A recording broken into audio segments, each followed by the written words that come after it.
And we are live. Hey, everybody. You might notice that Rick has been replaced by the much more attractive Skylar, and she's come to visit us again, which is good. Hi, everyone. And Roger, of course. I'm here. not sure if that's a Hawaiian shirt or you've been really painting badly. This is actually Senior Frogs. Senior Frogs. Nice. Oh, I thought it looked like pieces from a Monopoly board or something. So what have you guys been doing? Well, actually, we'll start with Skylar since she's been gone for a while. Well, I've been I got into this new art thing. It's called Intarsia. Have you ever heard of it? Intarsia, yeah. Yep. So I've been making some pieces with that, and that's been pretty fun and a lot to learn. Yeah, it's a very old craft, right? It's been around since scroll saw, which nobody uses scroll saw these days. I have a scroll saw. I still do. I still use mine. But yeah, especially if you don't like sanding, don't get into Intarsia because 90% of it is sanding and shaping. Yeah, sanding to fit. Yeah. Yep. We got Chris there. Tim's there. JM Creative Studio. Hey, is that new? That looks like a new name. So this week I've been doing nothing. I've been working on customer stuff all week, so I haven't really done it. Like I looked today and it was like, oh, it's Wednesday and I haven't even started another video. But fingers crossed for tomorrow. Do you have a schedule? Do you plan on publishing every Wednesday or every Sunday or whatever? No, but I like to know that I have something in progress by stream night, by Wednesday. So, and this week I have nothing. So I'll probably do a little short video tomorrow if I can on Xtool Studio. We can talk a bit about that actually if anybody's been playing with it. Because there's some enhancements for the F2 Ultra. I'm working on the Carvera Air. Do you know that CNC, little desktop CNC? I mean, I heard about it. Yeah, I saw that. Yeah, it's a really nice machine, but it's not cheap, but it's solid. It's definitely like an industrial grade for a desktop. That's the little thing that is enclosed, right? It's only about yeah.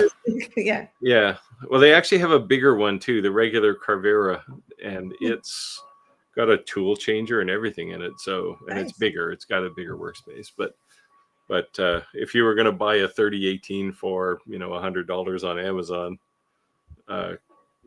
compared to this, if you like use them, this Carvera Air is so much more industrial, but it's also 10 times the price. So right. But yeah, I'm working on that one. I have to do a video, F1 or F2 Ultra. I told Xtool a long time ago I would do one for the conveyor, and I happen to have a couple of things I got to make. So I'll do some volume stuff. And I've never used any of the Xtool conveyors. I was going through some boxes and stuff, clearing up in my photography room, and I found the conveyor for the F1. I didn't even open the box. It's still there. Well, I haven't opened the one for the F2 Ultra, but I did promise them that I would do a video, and I was just kind of waiting for an excuse. Right. So I have to make a bunch of keychains for customers. So I always tell people that you need to have a schedule and post videos at a certain time at the same, time of the week and whatever. And because, if I watch Game of Thrones and I know it's on Sunday at 8:00, I'll be in front of the TV watching it because I know it's coming on. If I don't know when it's playing, if it's one day on Monday, one on Wednesday, I'll probably miss it. Yeah. Although if people push that notification bell, then they would know regardless. Yeah, then they know about it. I don't go by a set schedule. I do it like whenever I want. Yeah, but the same here. I'm preaching that, yet I have never scheduled a video. It's just like whenever I make something and I share it, then like I shared a video this morning, and one is gonna be it's uploading right now, so it's gonna go public tonight, and then I might not have one for 2 weeks. Well, Yeah, I think like the regular schedule stuff is a bit debunked now. I don't think it really matters. For me, I I just don't don't know. like the pressure. I'm like, if I have to post a video every Wednesday, well, then coming Tuesday, if I don't have anything done, then it's going to be a shitty video because I'm just trying to put something out there because Wednesday is coming.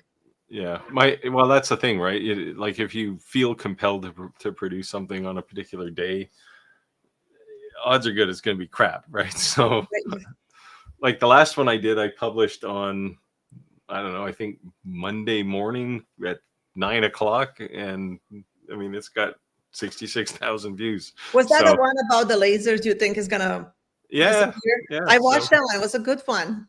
Yeah, well, yeah. I thought it was not going to be well received, but anyway, we can talk about that. What have you been up to, Roger? Well, I showed you this before we went on. This has been my week's project, is doing nothing but building candy boards for beehives. Spent all Very day nice. painting 100 of them today. So yeah, that's kept me extremely busy this week. You need to hire an art student. I don't know, as much paint as I had on me earlier, you would have thought I was finger painting them, but I was using a roller. And we got another little project I'm working on. We're putting a thing together for a kids group for young kids, and they're going to be making these signs, nice Halloween sign. Oh, you showed these last week, right? Oh, not this one. This one is going to be, this one is for the younger kids, and they're all going to be pre-painted. And I'm actually taking, when I'm cutting these, I'm engraving just a shallow line, so the kids will be able to see where to place the part, and then they'll glue them all together. Index marks. So you got a box of ghosts and a box of booze, and and everybody gets a glue stick or a CA probably, right? CA glue. And we were talking. We had a meeting Monday night about this event. There's going to be a lot of little kids. And, we were talking about the glue to use. I said, well, you're going to be under adult supervision and have the adults use CA glue. Well, a bunch of kids stuck together. Here is the project I was working on today. Oh, wow. That's cool. See, this requires art. This requires some kind of artistic skill. No stains or paints on it. It's just the wood color and working with the grain and the color of the wood. Is that tulip wood? Yeah. Well, no, this is actually bought some tulip wood. I did some unboxing of it, but this is just aromatic cedar. Oh. And I like it because it's softwood, so it's so easy to sand. So you have to shape this. And then this is poplar because it's green. And then I have the walnut for the cross. Oh, nice. I actually filmed this one. This is what is uploading right now on my YouTube. Yeah, I like tulip wood. It's kind of pricey though. Yeah, I bought it from Rare Woods. They have some really pretty boards that you can pick your own board. You can see, and you buy whatever board what you buy, it's what you get. Yeah. Yeah, the place I go here they've got, I don't know, 165 different types of wood. And some of them, like ebony, don't come in 16-foot long boards, but yeah, tulip wood is a lot harder though, so it's a lot harder to shape and sand. But it's very pretty. I have a full board here somewhere. I think you could make those with the CNC though. Well, the very tiny pieces you will have to, I'm not sure how you will secure it to the table so it doesn't fly around when it gets caught. I mean, there's some tiny pieces there. The double-sided tape and CA glue trick works really well. That's my method. And I mean, there's not a lot of, because the tool is spinning at 15,000 RPM, there's not a lot of pressure on the thing it's working on. Like as soon as it touches something, it just vaporizes it, right? Like it chips it out. The cutting maybe is not that big of a problem because, cutting it, you will cut it as the shaping because it's all sanding. Cutting doesn't take that long. Yeah. Well, you can still do the shaping.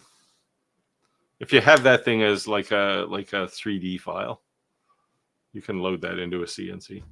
Right. Oh, let's get to the stream here. The comments. Tony types slow. I type really fast in both directions, unfortunately. Hey, Chris. Back from snowless Perth. ATB's back. South Carolina. Hello. Hello. Hey, David. Yeah, there's David. Good evening.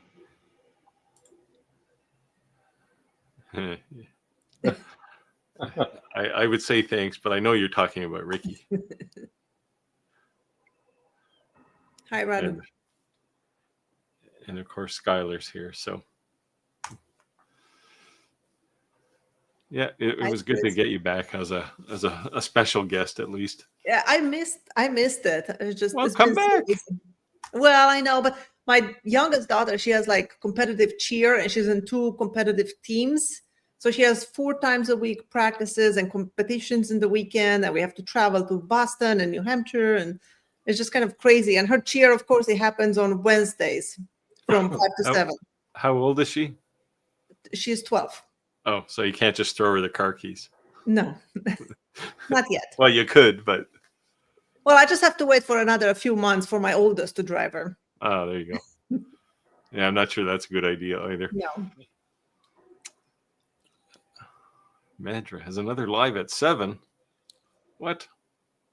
Well, you need to get 2 monitors going to multitask. Yeah. Or separate earbuds for your ears.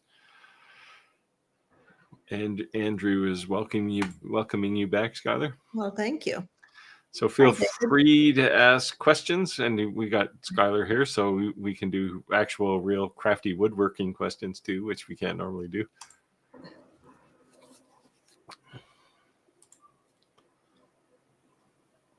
Led Zepp 331. Hey, that's a new name too. Oh, everybody's saying hello to each other here. Let me just cut down. Oh, what's this? Oh, apparently I put out a misunderstood video. Oh, must have missed that. What was it?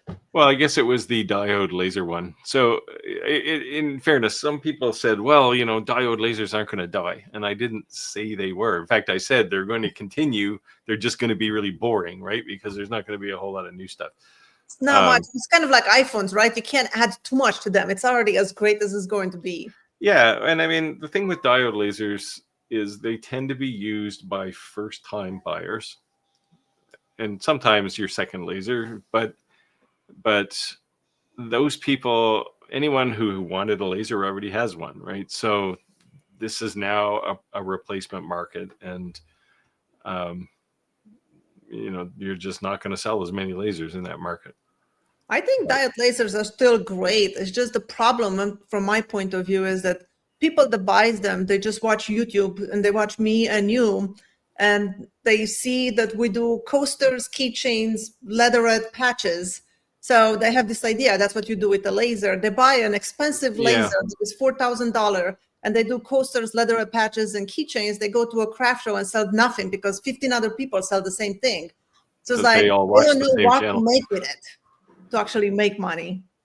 Yeah, the problem is in the span of a 10, 15, even 20-minute video, it's hard to do a serious like money-making project, right? Like it's not some YouTubers won't show you like some real meaty projects because it's their business and they don't want to mess it up. It's not my business, so I'll show anything, but it's tough, especially when you're doing something like a review, right? You can really only show how good engraving is or how good cutting is. Well, also when you do a review, you're looking for cheap blanks, right? You're going to use a lot of blanks to test. Yeah. So cheap blanks will be coasters, keychains, whatever. So that's what you're making because you're not going to spend $100 on a blank to just test it.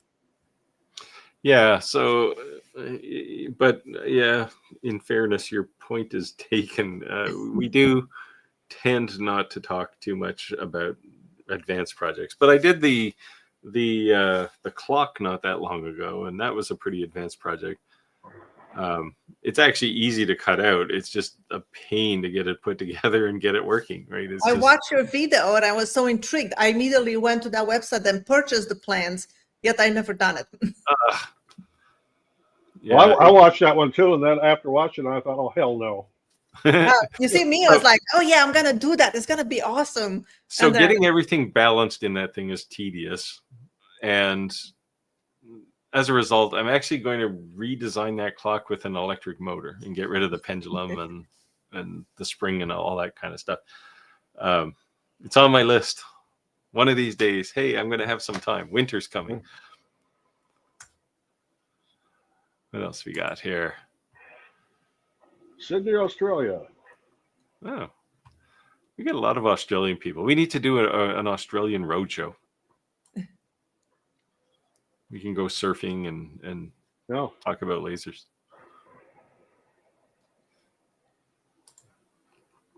Yeah, we're getting a good Australian cult.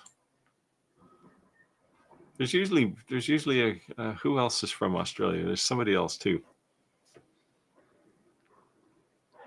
But yeah, need more tourist info. Yeah. Australia, so as part of my work when I was working, I traveled pretty much everywhere in the world except Australia, and it's really the only place I'd like to go. So,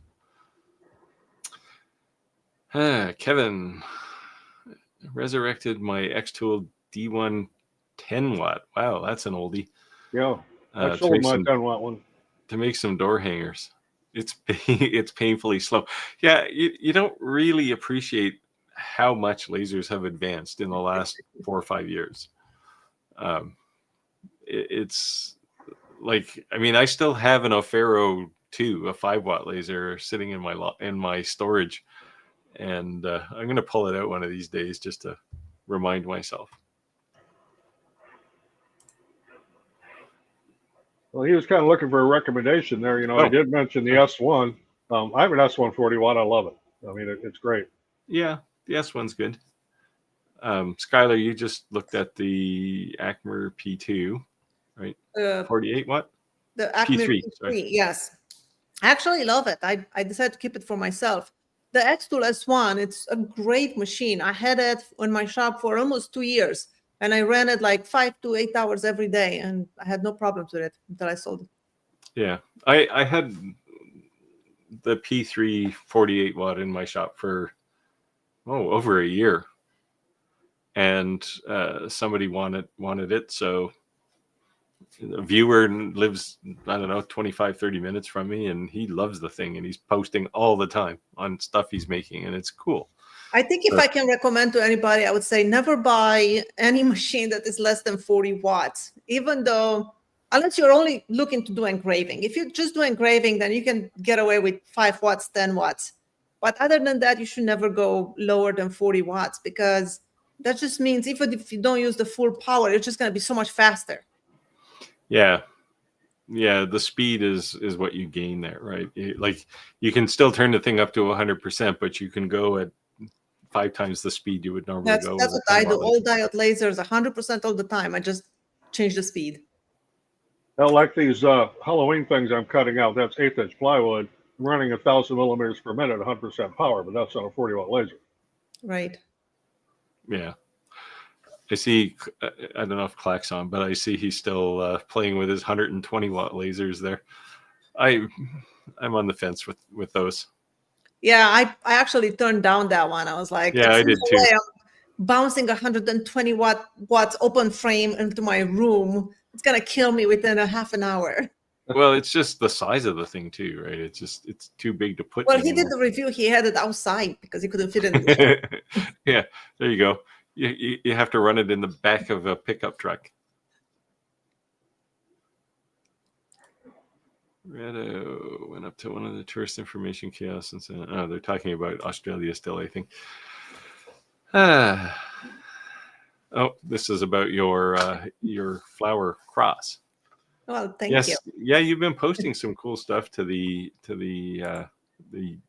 Facebook page too, the Facebook group. Yeah, been working a lot lately, trying to come up with new things, be more creative. Sometimes it works, sometimes it doesn't. sometimes I'm looking at my project at the end of the day. I'm like, what the heck was I thinking? It looked great 6 hours ago. Now I just ruined it because I keep adding things and trying to change things.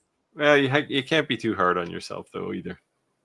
But if you don't try new things, you'll never come up with new things, and Yeah, well, holiday season's coming, so there you go. The old scroll saw. Yeah, I'd still use mine from time to time. I have had one for, I don't know, at least 12 years, and I've used it about 3 times. And it's sitting under my workbench. And if somebody came in and said, "Hey, nice scroll saw," I would be putting it in their car. I might get a new one by next year because mine has some troubles since I bought it, even though it's one of the top of the line scroll saws. It had troubles from the beginning and nobody would fix it because it's not made in US. Yeah. So you're going to pay big bucks. Yeah. Here's a question for you, Skylar. What is your background prior to woodworking? I did photography. I did professional photography for 10 years or so. And then prior to that, I just did office work and healthcare environment. Like I was a overpayment analyst for a healthcare company that was managing 19 hospitals in Vegas. In Vegas? Yep. Huh. What have we got? G'day, LZ. Jose Juan. I think this is one of Rick's buddies. From Florida. Oh. I'm betting they're having a thunderstorm right now for some reason. It's just always thunderstorms in Florida. Huh. What's the best laser cutter for 4 to 6K? You're up in the CO2 line at least. Well, hang on. You got to know what you want to cut first. Oh, right? That's true. So, Patricia, if you can tell us a little bit about what you plan to work with, it's easier to give you an idea. Because in that price range, there's lots of lasers. CO2, fiber, UV, and they all have different abilities. Oh, what's this? They needed to have a 4-way pass-through. What's a 4-way pass-through? X and Y? What holds the laser off the bed? Yeah. Levitation. Oh, maglev. Yeah. Well, there's a lesser number. If you're looking for pass-throughs, then you're probably looking for a CO2. There's a few that have pass-throughs. X-Tool, P2, P3. The what's the one from Atom Stack? Atom Stack Craft? Or no, the CO2 laser? The CO2 laser. Hurricane? Omtech has one, I think, that has a pass-through. There's a few. Lasers, yes. So this is the message, as Led Zepp here says, lasers are just another very useful tool in the workshop. This is the message I keep trying to hammer home to people, that you can't just buy a laser and say, now I have everything I need, right? Because it's just not realistic. Because if you go to a craft market with a bunch of engraved coasters, you're not going to sell any. So most of the things I make have a combination of CNC and laser engraving, obviously table saws and things too, because you tend to be working with big chunks of wood. But those last mile tools tend to be like CNC or lasers or both usually. I don't even do engraving. I think I only did engraving when I test machines. Other than that, I have never done engraving for a job that I'm going to get paid for. Huh. I put my mark on things, like I make something and I'll put my logo on it. But I've never done engraving for money. I use my lasers for cutting, for making things. The project I'm working on right now, I'm doing a bunch of engraving on brass because it's a trophy, right? So, right. But or a plaque. The plaque itself is wood. Here's another question for you, Skylar. Well, I guess Radu, that was AI video. Just use the cross photo that I took. I made the cross, and then that was AI edited. Can we see the flower cross glow like it did in the video? Did you put lights in it? I use an AI app that is free, and I just made it like bloom and grow roots and whatever. So no lights in it. No. Yeah. Now Tim is in fear. The Aussies are taking over. Yeah. But he wants to go on a road trip. Yeah. Road trip sounds fine. I've always wanted to go down under, but my wife doesn't want to take that long flight. Yeah, the only thing that worries me about Australia is everything there is trying to kill you. I mean, the worst thing we have where I live is a tick, maybe. Maybe you'll get Lyme disease, or worse, that the tick that bites you and makes you allergic to red meat. That would be terrible.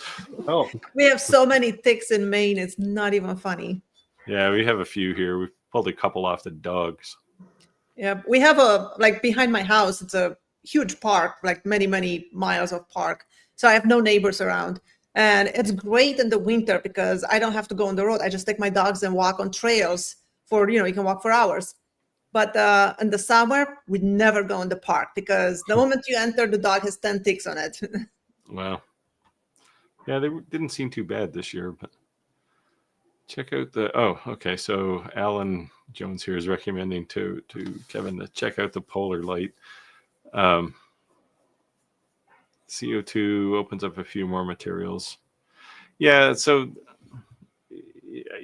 kind of getting back to my video, people thought I was down on diode lasers, but there are certain things diode lasers do uniquely that other things don't do very well. But I mean, realistically, to do everything that you can do with a diode laser, realistically, you need a CO2, a fiber laser, and really for good engraving, a UV laser. So, there's $20,000 worth of hardware to replace this $200 laser. That's why I think the diode lasers are going to continue, but I think there's going to be a heck of a lot fewer companies selling them. Yeah, diode lasers are also great because they are lasting longer than any other lasers, so they have a longer lifespan and a lot less maintenance. Yeah, even the laser module itself isn't really consumable, right? Like it's designed to run the life of the laser. So, whereas, a UV or a CO2 tube, if you can get 2 years out of it, if you're using it, in a business for sure, you're lucky. Yeah. But and I don't know about, fiber lasers, they claim are good for about 10,000 hours of operation. Which, people say, well, that doesn't sound like very much, but 10,000 hours, divided by 8 hours a day, 7 days a week is a lot of days. So, so you're looking at years. When I had my X-Tool S1, the 40 watt, I didn't know that you're supposed to change the lenses so often. And I was doing mostly cutting. It was cutting like 5 hours a day, every day. And, after a year, it started to not engrave so well anymore. It was all gray and kind of blurry. And I finally Googled it. I was like, oh, you're supposed to change the lens. You can't just clean it. It's not going to last forever. When I changed it, I was like, oh, wow, it's like brand new. But I just didn't know that. I just ran it. I have a 40 watt D1 Pro literally hanging on the wall above my CNC. And I looked at it today and I thought, I'm going to pull this thing down and do something with it. But it's still hanging there. I didn't have time. Patricia's back. Yeah. Yes, they are. I'm looking forward to adding another to my garage. Well, hopefully it's realistically for 4 to 6K, you're probably looking at a CO2. If you want something bigger, then look at AP or Aeon. What else is in the big category? I don't know, Boss Laser, but you don't hear a lot about Boss Laser anymore. So I don't know. They might be gone. Who else has big CO2 lasers? Well, now the P3. It's not huge, but it's certainly bigger than the previous generation. Yeah, the built-in chiller is a good idea. Rick actually put a chiller on his CNC spindle. Nice. I just run water through the thing into a bucket, circulating. Seems to work fine. Go visit the goats next door. New ideas will come to you. I assume that's for somebody else. My neighbor has dwarf goats. I go there when I get stressed in the shop and I'm like kind of overwhelmed. I need a break. I go there and play with the goats. I made a short about it a while back, like a year ago. So Jose is asking if you can engrave on glass with CO2. You certainly can. It's one of those yes but things, though, right? I mean, a UV is better, right? Because it doesn't crush the glass. Yeah. The problem with CO2's engraving glass is they kind of melt the surface when they're engraving, and then it chips off, and you have to take a wire brush to them. Oh yeah, you definitely don't want to rub that with your hand right after you engrave it. No. You'll end up with little tiny glass splinters you can't see. I've also done tempered glass on my CO2. That took some experimenting because I made a lot of redneck diamonds the first couple tries. That stuff will shatter pretty easy. Yeah, you heat it up a little bit and it'll crack. Yeah, UVs are much better for doing glass because they don't make heat, for one thing, but you can also control the depth that it's engraving at. So you could put something on a glass, but in the glass as opposed to on the surface, or on the inside of the glass. I've done it plenty of times when I went below the glass and engraved on the machine. Yeah, I've done a few of those.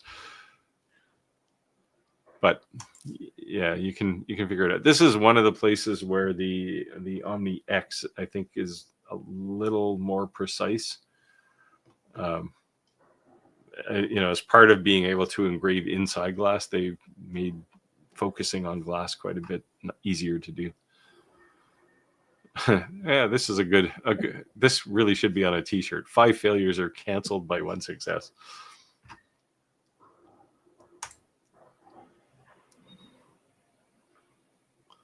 All-in-ones.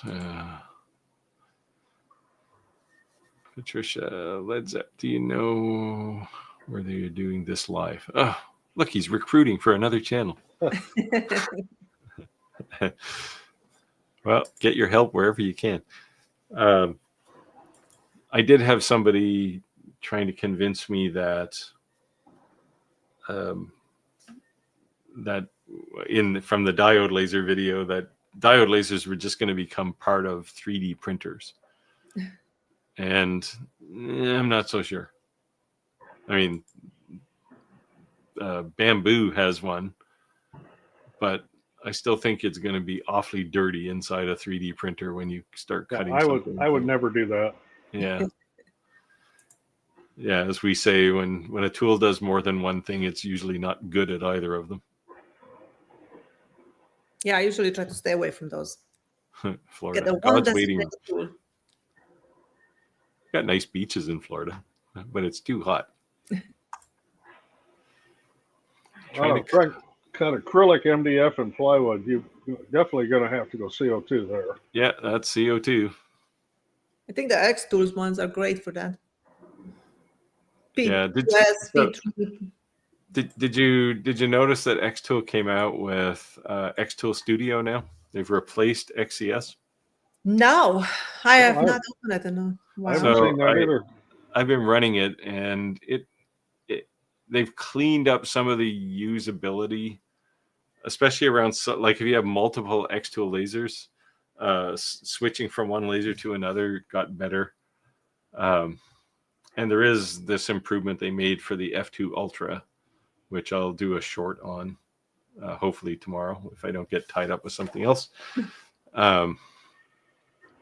Yeah, it's just a little cleaner version. The thing that impressed me, though, like I've heard people, and I actually got a comment today about it, people complaining that Xtool abandons users right? There's still a few people sore about the D1 Pro, but Xtool Studio still supports the D1 Pro. It still supports the D1. It even supports the make block if you want to go back about 5 years. So they haven't really abandoned anybody. It's true they stopped making the D1 Pro, I'm sure, because they couldn't make any money on it, but they still support it with their newest software. So I kind of discredited that claim. Multiple YouTube channels, so you won't see all the chat. Oh, okay. So this is so for Patricia's sake and anyone else, we run this stream on, well, hopefully Skylar's channel tonight, Roger's, mine, Rick's, and also a couple of Facebook streams. Yep, so on my Facebook page as well. It's kind of everywhere, which is why we read the questions, because a lot of people they might be on Facebook and they're only listening to it, or, like a lot of people just kind of put it on while they're in their shop. So they don't get to see the video. So that's why we read the questions. I stream it on my YouTube and I have it on my Facebook group. Well, you still watch us at least. That's a good thing. But it's better when you're here. You can talk about things you're doing. Jack in the shop. Hey, haven't seen Jack here in a while. Get an open frame diode that you can sit on top of a project. This is the one place where open frame diode lasers work well, right? If you got a big sheet of something, you can plunk it in the right place on that sheet, and you can engrave, a 400 by 400 piece. You can do that with the Atmer P3 too, because the tray comes out with the crumb tray, so you can basically put it on top of a big sheet of plywood or whatever you have, and then because it's manual focus, you can lower it as low as or high as you need. Yeah, the one thing that annoys me about the Creality lasers, the Pros, is when you pull the tray out, the thing stops working. Yep, they have the sensors. So it's like, why would you take away that great feature? Here we go. Chris is saying the Hurricane or the Glacier. Yeah, both of those will be suitable.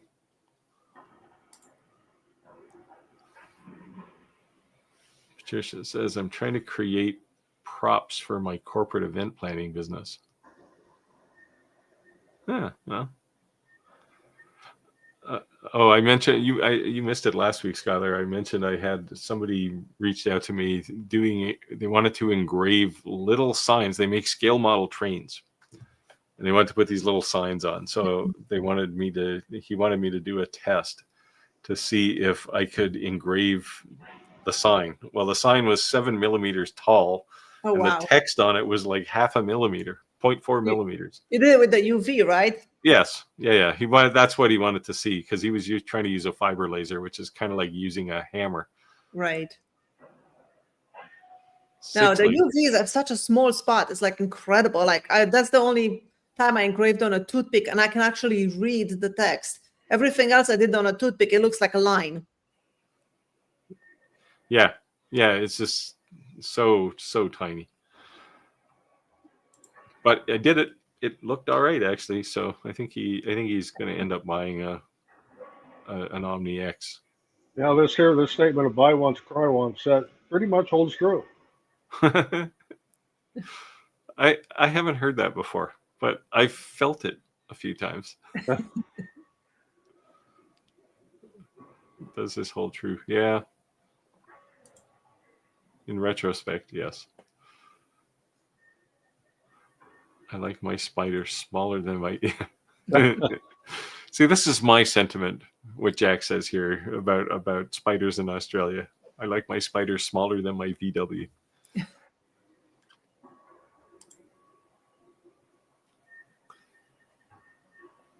David says, I don't think I've ever watched a video using both laser and CNC.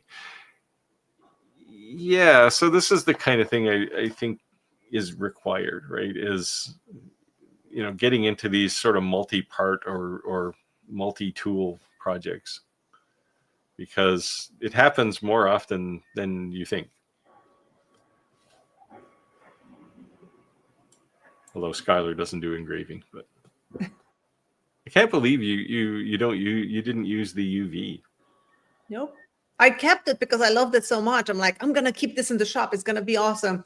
And then, a year later, I'm looking at it. I'm like, it's collecting dust. I'm like, how many times did I use it in the last year? 0. So I sold it. Well, there's an easy way to stop it from collecting dust. Put a cover on it when you're not using it.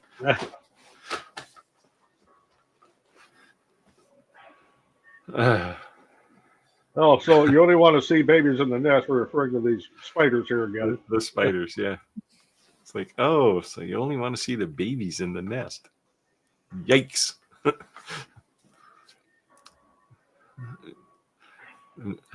Craig says, oh, this is another new name. Craig says, I'm looking to print on leather. Get a gas mask. And what machine would you suggest? The Pro Color or the Eufy Make? Oh, for printing on leather? Then you don't need a gas mask. I would say the Eufy Make now. But you'd probably have to use flexible ink. They make a flexible white ink, and then you lay that down first, and then you can put color on top of it. And make sure you really test it before, because I've tried it on leather, and on some leather it's stuck really good, and some it just smeared. Yeah, well, that's why they came. One of the reasons they came out with this flexible ink, right? Because it's designed for things like leather, for those soft, flexible surfaces. Yeah, when I used it, I didn't have the soft ink. I just used the regular ink. Yeah, but it worked really great on some leathers. Yeah, probably the stuff with like a polish on the surface.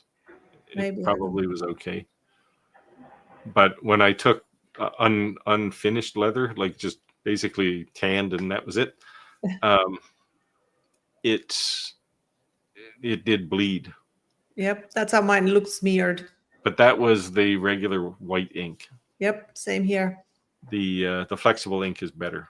I haven't had that problem. And in the recent software updates for Eufy Make, they now allow you to control how many layers you put on. So you can say, I want 3 layers of white before you put the color on, which is a great add because some materials do want a little more ink. Yeah. And also they did that where you can shrink the depth map, right? So you don't get the white edges sticking out. Yeah. Yeah, that was a nice addition too.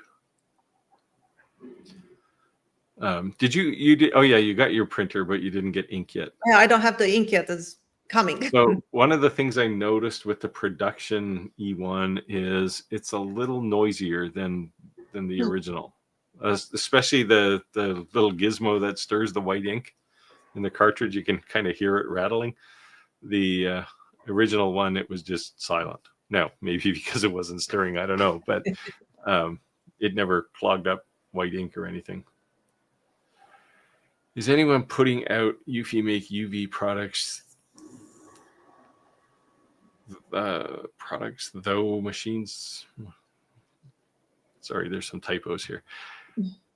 Is anyone putting out Eufy Make UV products? Machines and chip. I don't know. I guess that's Roy. Are you asking if anybody got their machines and they're shipping products now? That's kind of what I took away there. I don't know. There's quite a few people who've ordered them. Tim, you're on. Did you get your E1s yet? And I said E1s with an S because I think he ordered 2 of them.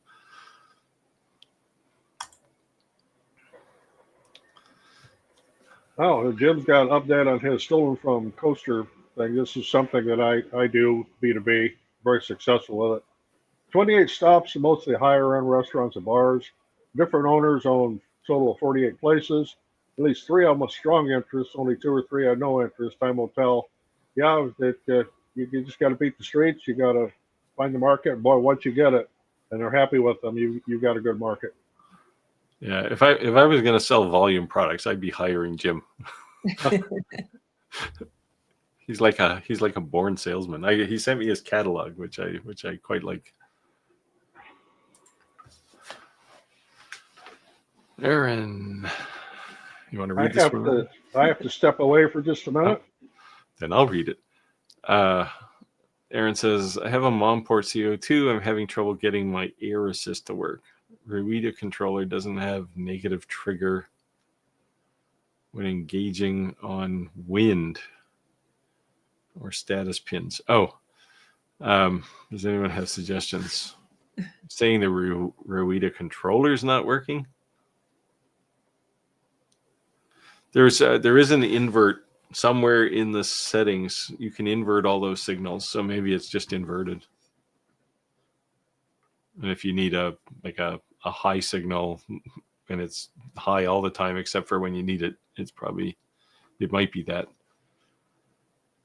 But if the pins aren't working, then there might be a problem in the controller.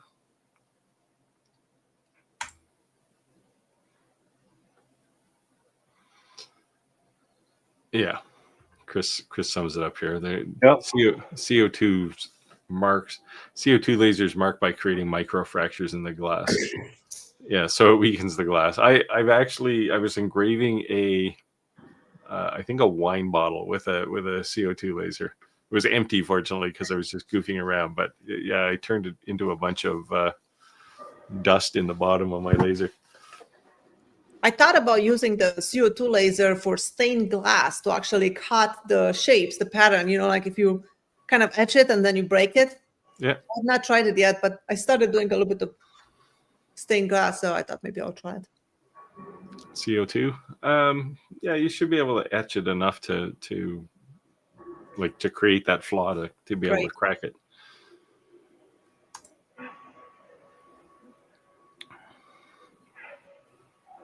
Do you want to read this one, Roger, or do you want me to? Oh, no, I see. It's ATV. He says he was checking out all the X-Tool engravers. His question is if he could buy 3 at $2,500 to $3,000 each. You stick to 3 different brands or stick to one brand.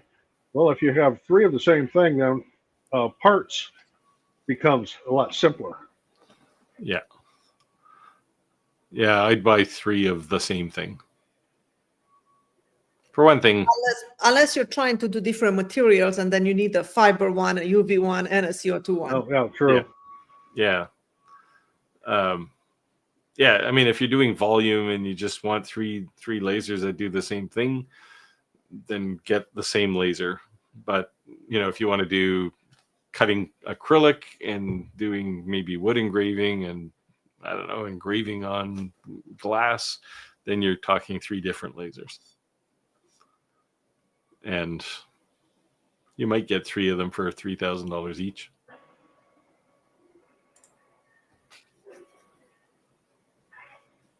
Yeah, Jack says it with 100% no on no lasers on my 3D printers. Never. Right. Yeah, I'm the same way. I think that the laser built into the bamboos now, that just screams bad marketing to me.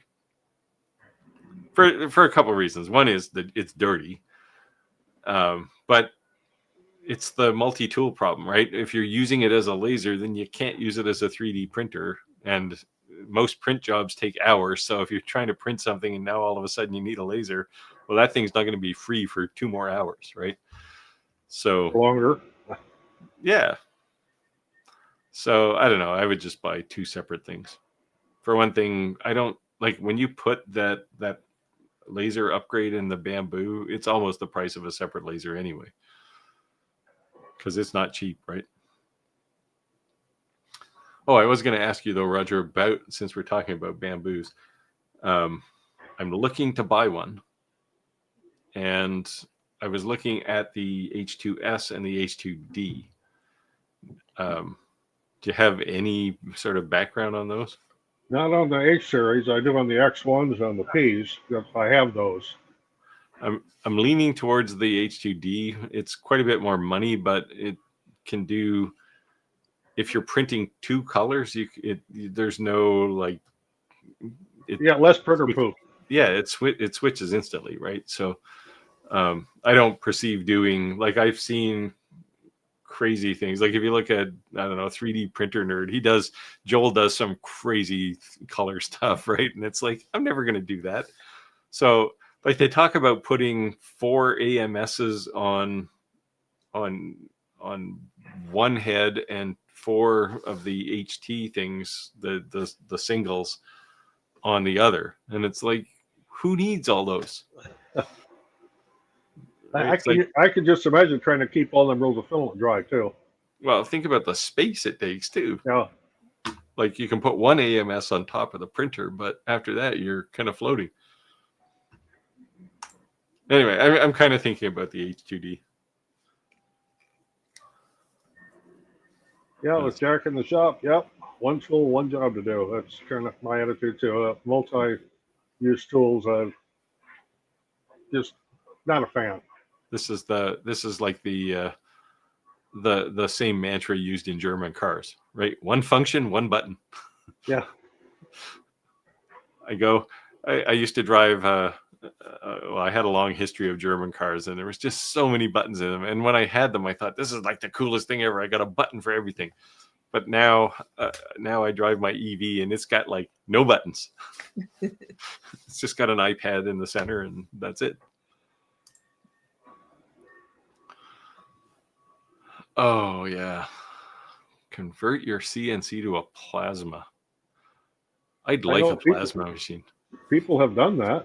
I'm not going to, but I do have a plasma cutter, but it's not computer controlled or anything. It's just a manual. Handheld?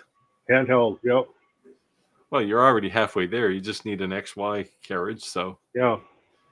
Grab some old laser and stick it in. This is why, like for things like the Onefinity, they sell a 40-watt laser for this thing, but they don't sell a plasma cutter. Plasma cutter would be way more useful. Of course, then you'd need a steel table. But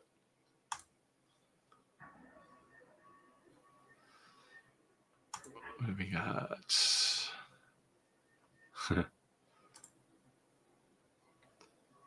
Jack in the shop says, yeah, it's one closer to swapping. That's closer to swapping 20 watts for a 40-watt diode laser with plasma.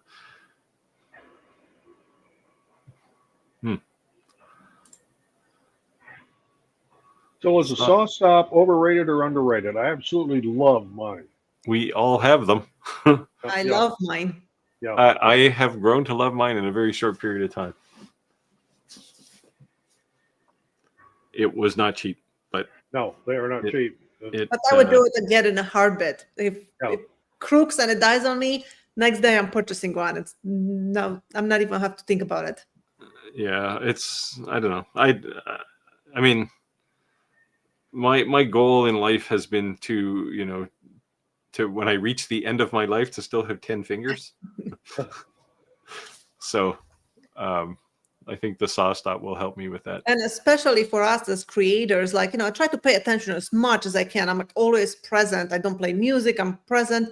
Yet when you film, you always find yourself thinking what's my next line going to be? What am I going to say? Am I in the frame? Did I press record on my camera? So then it's like your mind just wanders, even if you try to be present. So then I need to make sure that my tool is going to take care of me Well, like when I'm cutting the wood for these candy boards, and I just built 100 of them. So I'm on the sides, I've got 400 of the same thing I've got to cut. And as I'm running them through the saw, cutting the rabbets and everything else in there, I've got all the guards on. I've got feather boards down. Everything's there. But yeah, your mind wanders because you're just doing the same thing repetitively and just letting them shove off the other end.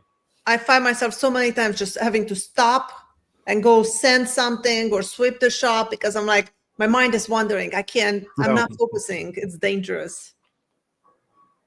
Well, you don't need to worry about that. You got a saw stop. Yeah, well, I still worried. I don't want to be completely mindless while you stick your fingers in the saw blade. I would not like to test it to see if it really works. Yeah, I'm going to believe that it does what it says it does, but I don't intend on finding it. I have my blade of shame right there on the wall. Where is it? Over there, from when I triggered it. Yeah, I've got one of those too. Really? Mine was from a piece of tie wire that was around a board I didn't see. Because I was running it and ripping it down, and all of a sudden, boom! I'm like, what in the hell happened here?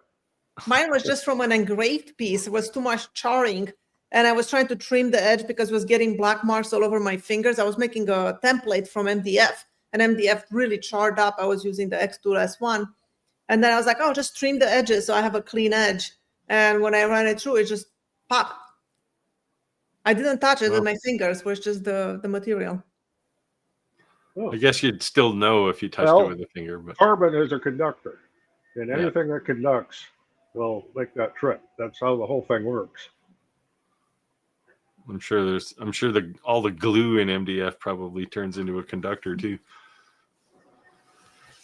Patricia says, thanks for taking time to answer questions. Well, that's why we do this. Yeah, that's why we're here. More than happy to hear your questions. So keep asking.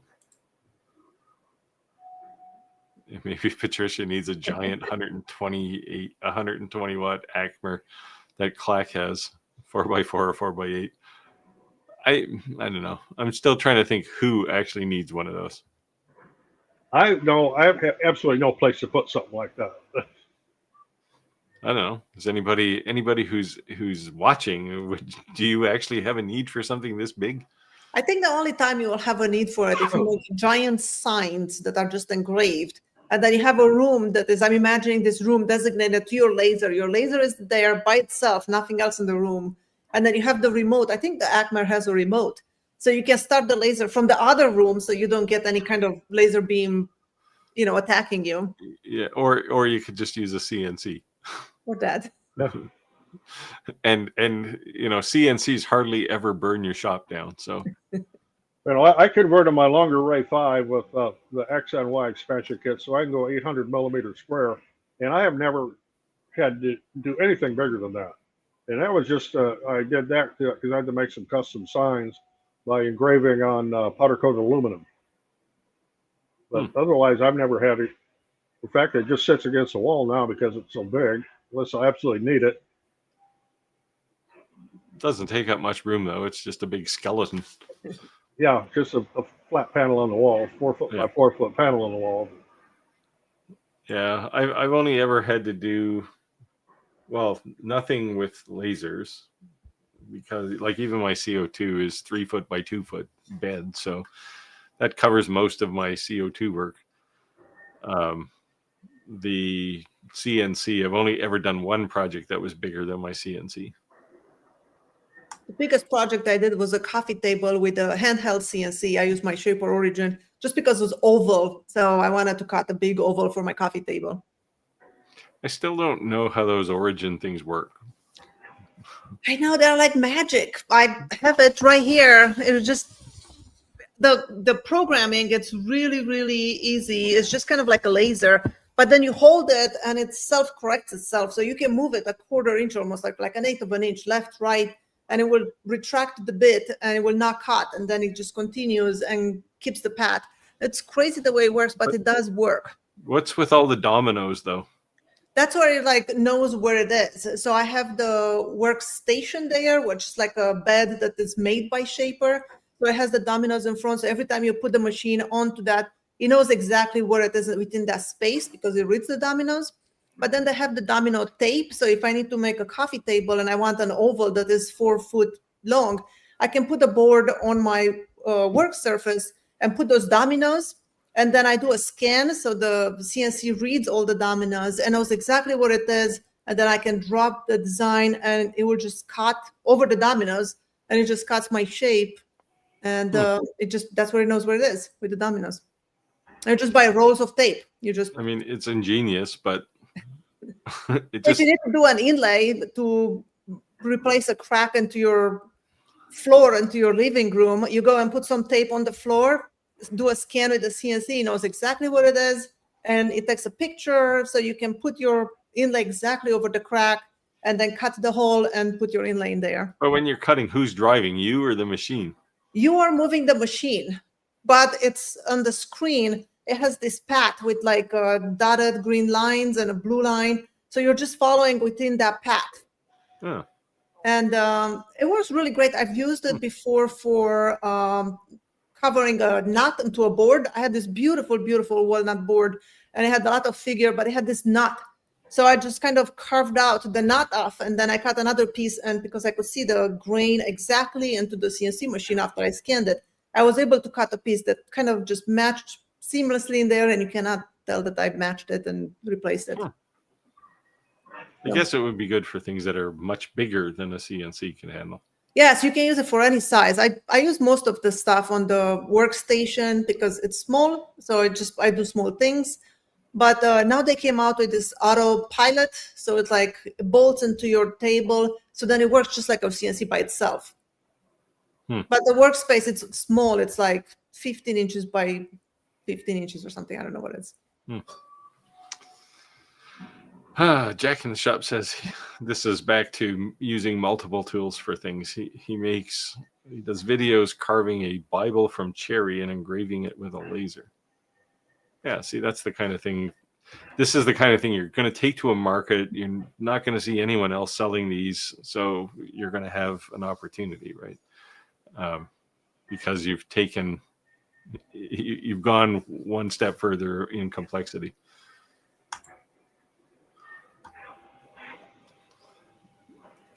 Steven says, I'm working on a combined laser CNC project as I'm watching this. Oh, good.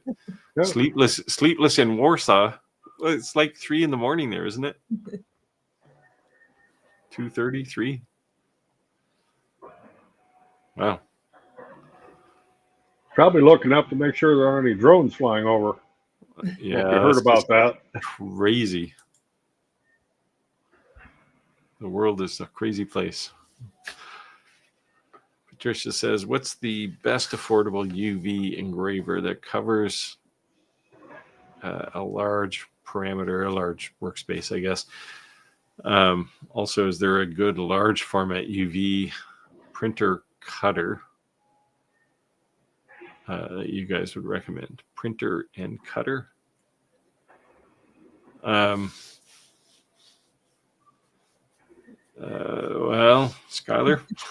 Well, UV lasers, I feel like they're all kind of Galvo style, so they're pretty small footprint. You're not going to do a big print with it. I mean, engraving. Yeah. Well, you can go up to 200 by 200. Right, but it's still small. It's not going to be something huge. Yeah. Yeah. And for cutting, it will not cut straight like a 90-degree cut, right? It's always at an angle because it is a Galvo. Yeah, well, UV lasers don't generally cut anything, right? You can cut glass. Yeah, I've cut some earrings with it from 1/8 inch. I had to do like 7 passes. Yeah, well, that's the thing. And then, you can put it on a diode laser and do it in about 2 seconds, right? Right.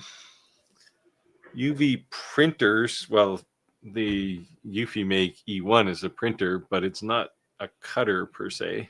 I mean, you can get large format UV printers, but it's going to be like $20,000. Yeah, but they won't cut either. No, just printing. So, but you can do, like if you had your laser, you could cut out the parts with your laser and then drop them onto a UV printer and print on them. Right. And in the new Eufy Make software, they've really amped up the precision of the cameras. So it's dead on now. Oh, Madra's leaving us. Thanks for stopping by. Did we see this already? No, Jack says he carved the Bible on the CNC and used a CO2 to engrave it, then did a paint fill. He said he used a diode laser and did not need to use paint fill. I guess it depends on what how dark you want that to look. Yeah, well, UV lasers tend to be a little more burny, right? Why didn't you just use the CNC though? Unless it was a crazy amount of engraving. Yeah, the diode laser is probably your best bet for that sort of thing, because you can control how much charring you get. CO2s are pretty much brute force when it comes to doing engraving on wood.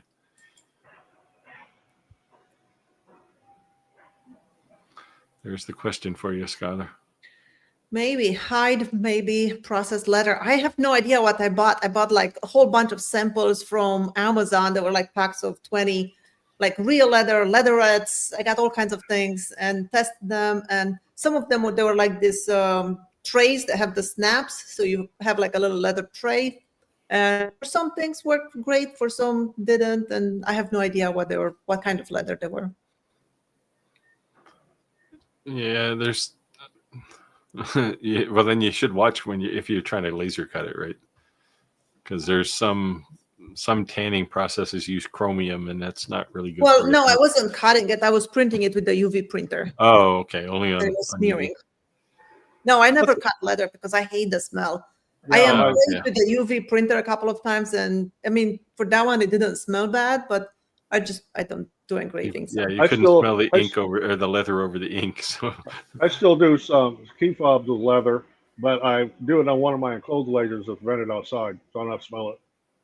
The one thing I do want to do with the UV printer, I want to do the gold leafing, whatever you call it, on a leather where I have like a nice design on a piece of leather and use it as a top of a box.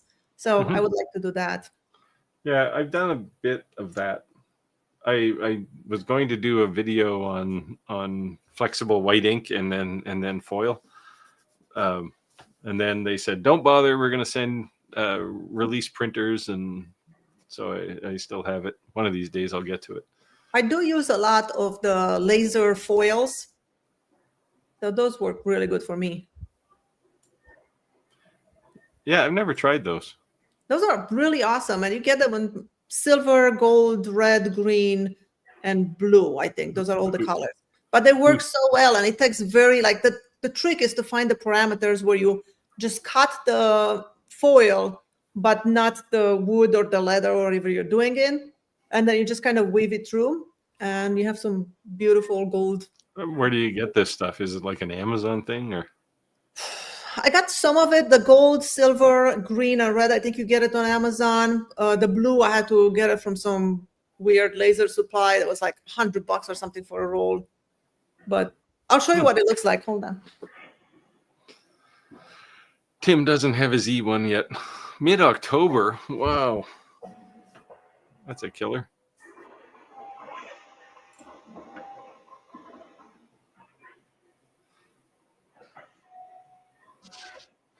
Yeah, there's a few people saying that the H1C, but I think the H1C is going to be a whole lot more money, though.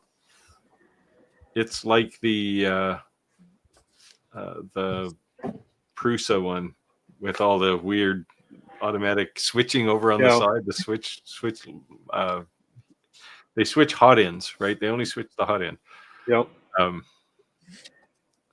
Oh. Here is what the foil looks like.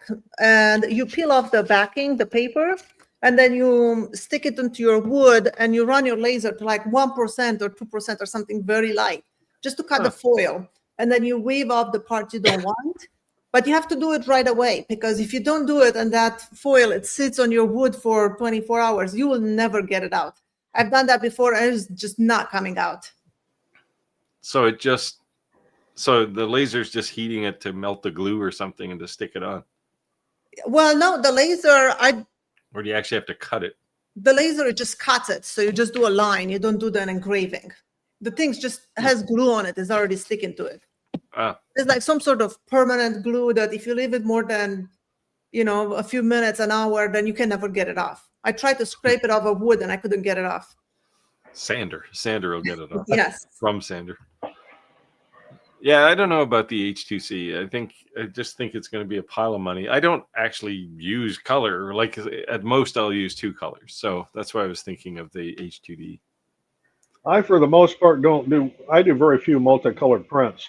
Most of what I use AMSs for is to use up filament. And, my white runs out, then goes to the next roll of white and just keep right on going. Yeah, see, that's more of the application I would have probably. Oops.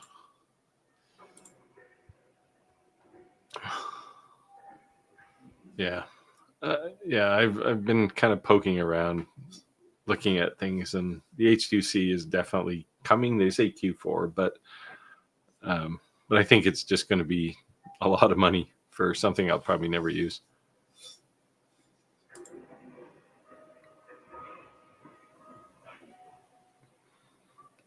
Yeah, I found this a bit weird. Yeah, that you can't use the dryer in the AMS Pro. So on my Anycubic, which is just out of camera view there, that has a dryer built into the. Of course, they don't call it an AMS; they call it something else. But that, I can have that dryer running while it's printing. I can have it run when it's not printing, and right now it's printing and it's running. So, and I have the same options there of flipping over from one roll to the next one when one runs out. So, in print quality wise, how's the Anycubic compared to Bamboo? No difference. Yeah. No, I haven't seen any difference at all. Big difference in price. Yeah, the Anycubic is cheaper. Yeah, that's what I mean.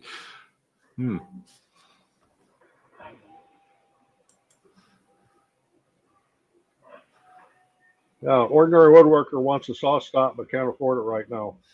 Well, Yeah. you know, there's this other argument, and I'm not going to try and sound like a cheerleader or anything, but you know, one trip to the emergency room with some sawed-off fingers is going to pay for that saw stop for what it's going to cost you for that ER trip.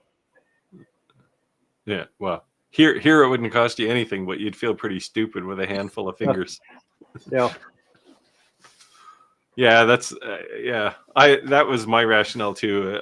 I mean, the thing is like $6,000 by the time I got it here, and it was way more than I was willing to pay, but I paid it anyway.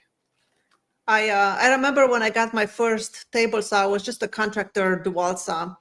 And I was so afraid to turn it on because I didn't know any woodworking. I was just getting into woodworking. And I didn't turn it on for a full week. I watched all the safety videos on YouTube I could find. I'm like, I don't want to cut my hands off. I'm going to watch these videos, learn everything. So I watched a full week of videos. I was like, I'm ready. I'm going to go cut something.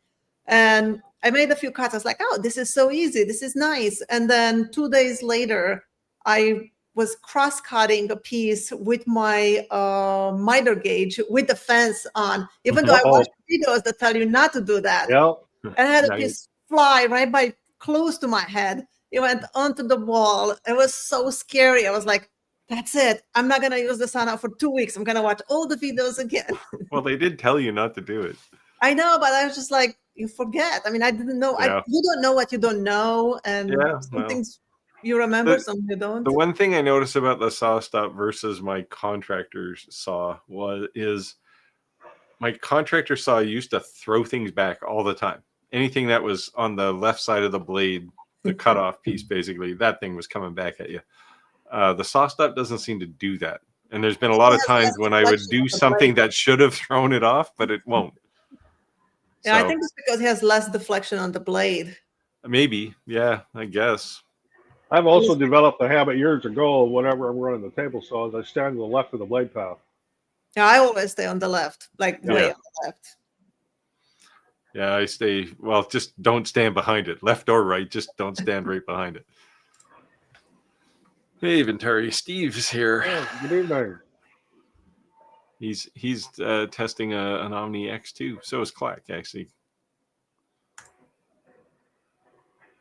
Yeah, Steve's here.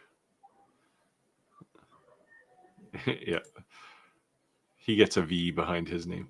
He's Steve 5. Oh, the Vikes squeaked one out. Well, being a Bears fan, yeah, they did.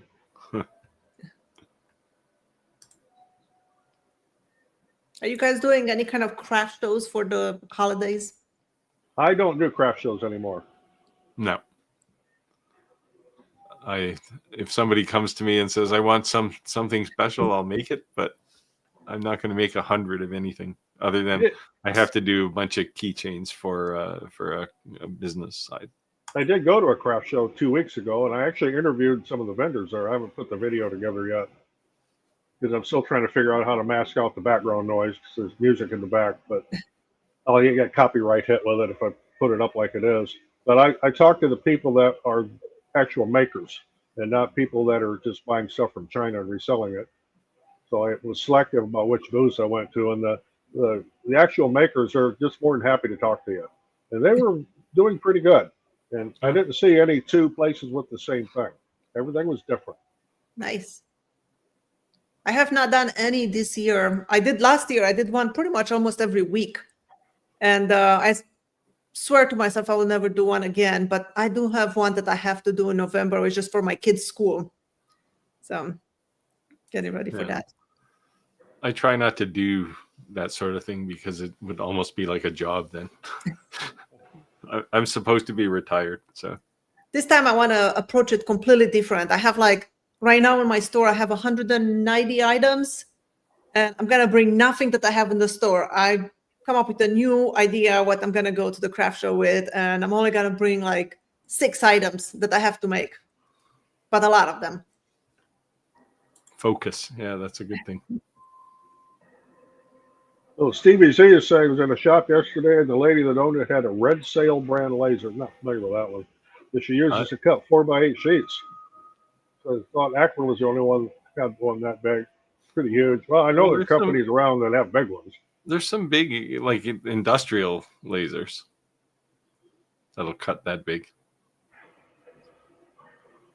But yeah, I don't know how big a market this big footprint laser is going to have. Like, I've never woken up and went, gee, I wish I had a 4x8 foot laser.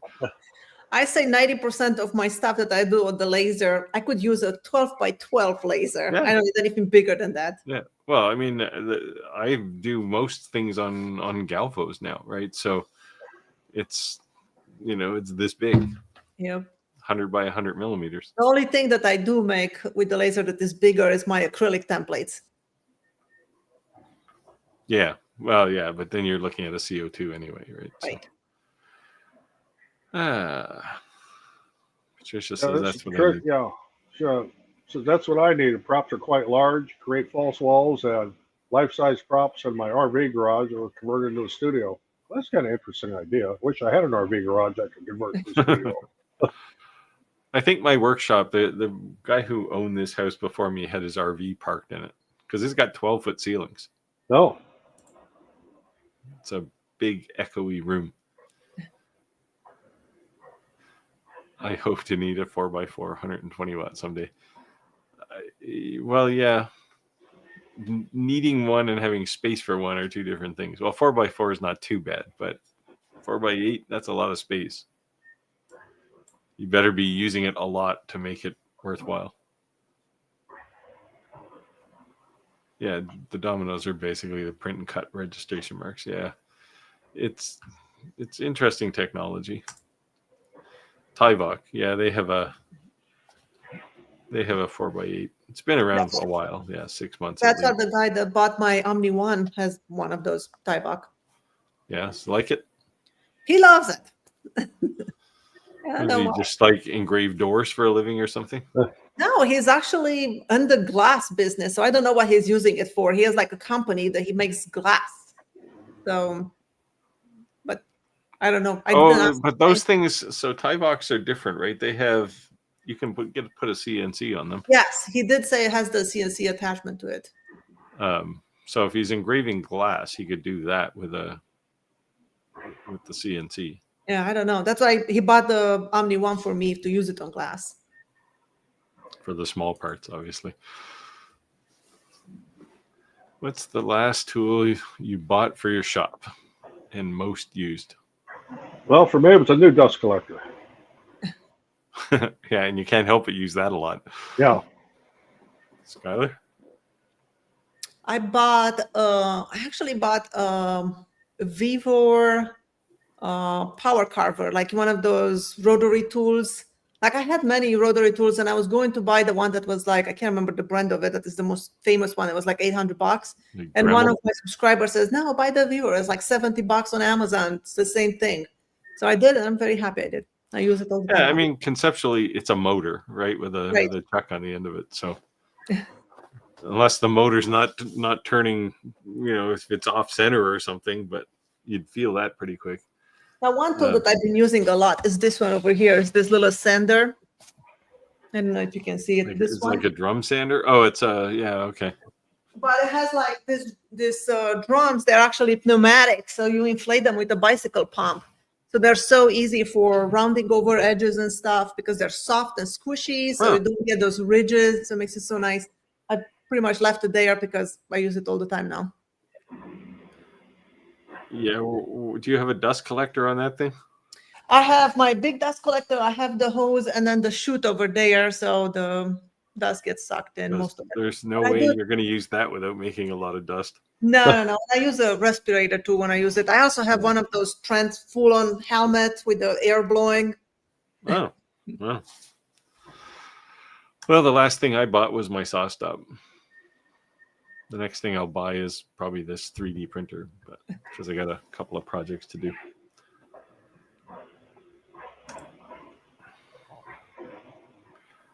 Yeah, the 4x8s have been out there for a while. So Stevie Z sounds like a disc jockey. Didn't realize that 4x8s were out there for so long. Seems people were talking about the Acmer like it was unheard of in that size. Well, yeah, I mean, Tyvok definitely kind of led that race. I don't know. I don't know what power the laser in a Tyvok is either. Is it 120? Probably. They're all liquid cooled anyway, those things. Just, I don't know. It doesn't seems like an answer looking for a question, a big laser like that, for the most part.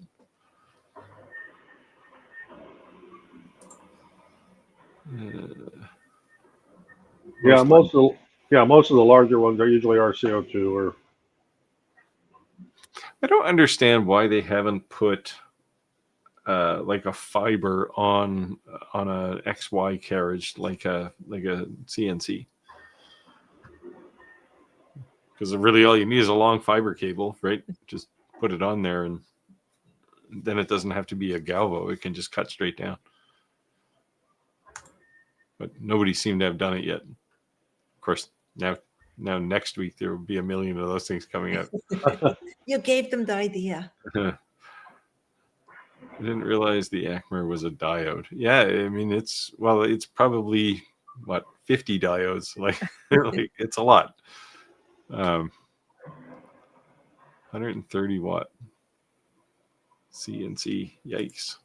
It's just in an open frame. That's just downright dangerous. Someone DIY an 8x60 diode for carpet cutting. Oh, that's got to smell good. Yeah, you're definitely going to want to do that outside or in a big ventilated room. Yeah.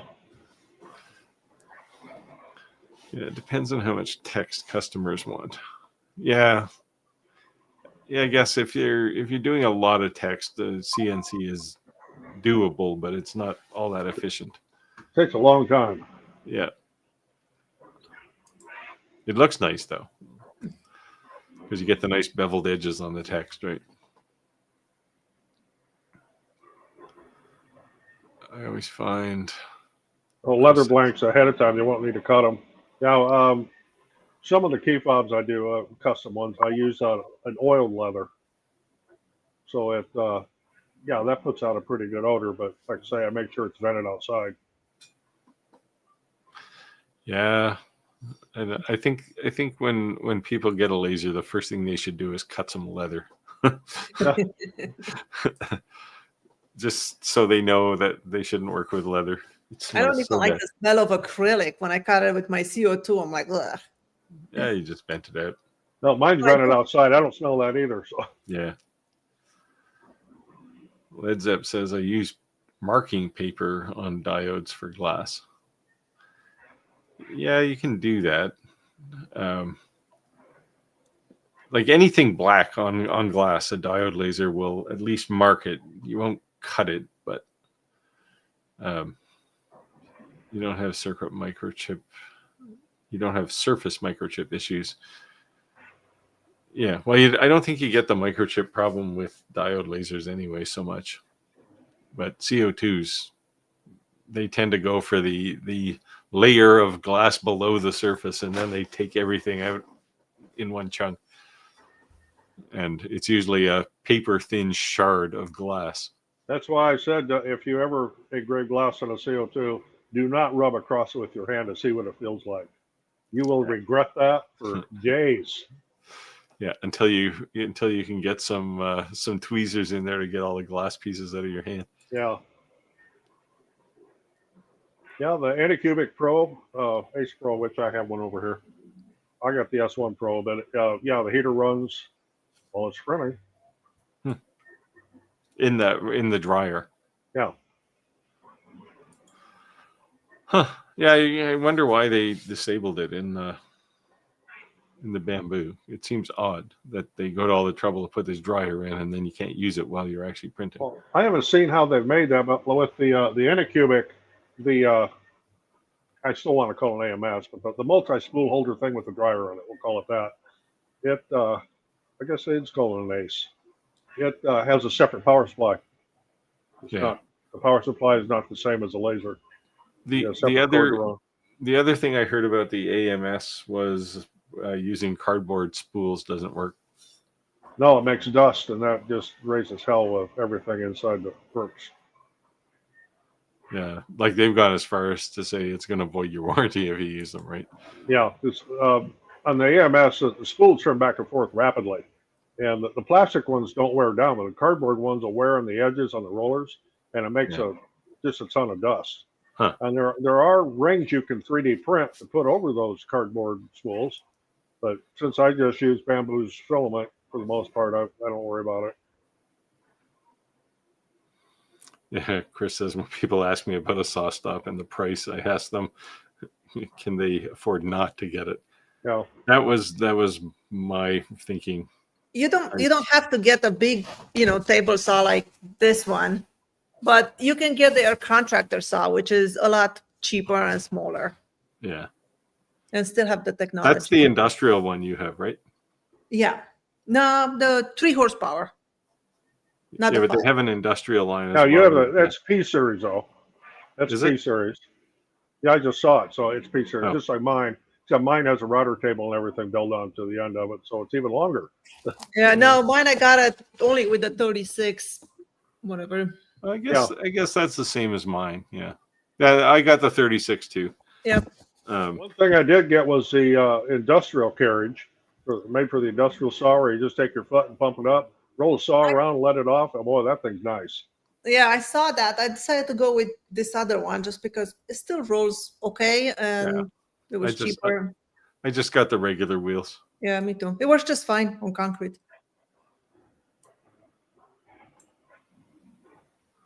I keep a lot of super glue in the shop. Yeah, that's to sew your fingers up.